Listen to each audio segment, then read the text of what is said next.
င်္ဂလာကို ပြင်ပါဘူး ဟုတ်ကဲ့နာမည်ဘယ်လိုခေါ်လဲမသိဘူး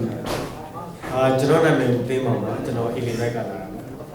ဟုတ်ကဲ့ကျွန်တော်တို့ဒီရခိုင်မျိုးဖတ်ကြည့်တာကကျွန်တော်ဒီ Twist ကိုဆွေးနွေးပွဲဟိုကဘာသာနဲ့တာဝန်ယူတာ ကျွန်တော်တီးခြားတာဝန်တော့မရှိဘူးစိတ်ဝင်စားတာရဲ့ရခိုင်မျိုးသားတယောက်အနေနဲ့လာတင်လာထိုက်တဲ့အစည်းအဝေးအခမ်းအနားတစ်ခုဖြစ်တာရဲ့ကျွန်တော်တို့ရဲ့ပြည်နယ်ချင်းဆက်ပြည်နယ်တစ်ခုဖြစ်နေကြတယ်အဲ့ဒီအချက်အားလုံးခြုံပြီးတော့ကျွန်တော်ဒီကိုရောက်လာ ဘယ်ပြည်နယ်လာလဲ အီလီနိုက်က ဟုတ်ကဲ့ဒီအစည်းအဝေးလုပ်ရဲ့ရည်ရချက်ကိုတစ်ခါတော့ပြောပြီး အနေနဲ့ရရမှာရောက်ရှိနေတဲ့ကျွန်တော်တို့ရခိုင်မိသားစုတွေရဲ့ပို့ပြီးတော့ကျေပြန့်တဲ့တွစ်ဆုံဆွေးနွေးမှုတွေဖြစ်လာစေဖို့အဓိကရည် ဟုတ်ကဲ့နောက်တစ်ခုကပါလေအ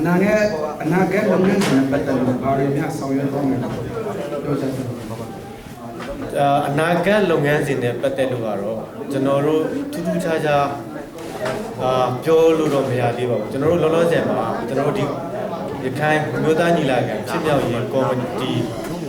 ဖြစ်ကော်မတီဝင်15ယောက်နဲ့ state တီးတီးကလာတဲ့ state ကိုယ်စားလှယ်တွေရဲ့တတိပုဂ္ဂလအ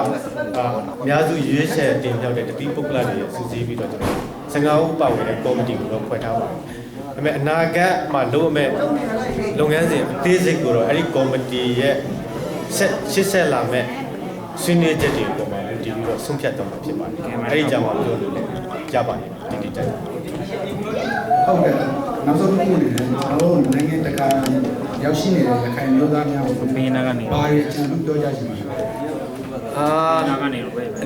နိုင်ငံတကာရောက်ရခိုင်တွေကိုအထူးတော့ပြောစရာမရှိပါဘူးဒါပေမဲ့ကျွန်တော်တို့အားလုံးဟာဘယ်ကိုပဲရောက်ဘယ်နေလာဘယ်နေရာဘယ်နိုင်ငံဘယ်တိုက်ဘယ်ကိုပဲရောက်ကျွန်တော်တို့အားလုံးဟာရခိုင်တွေပါ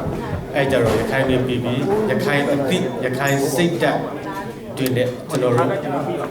ရခိုင်ပြည်သူတွေရခိုင်ပြည်သူတွေရဲ့အနာဂတ်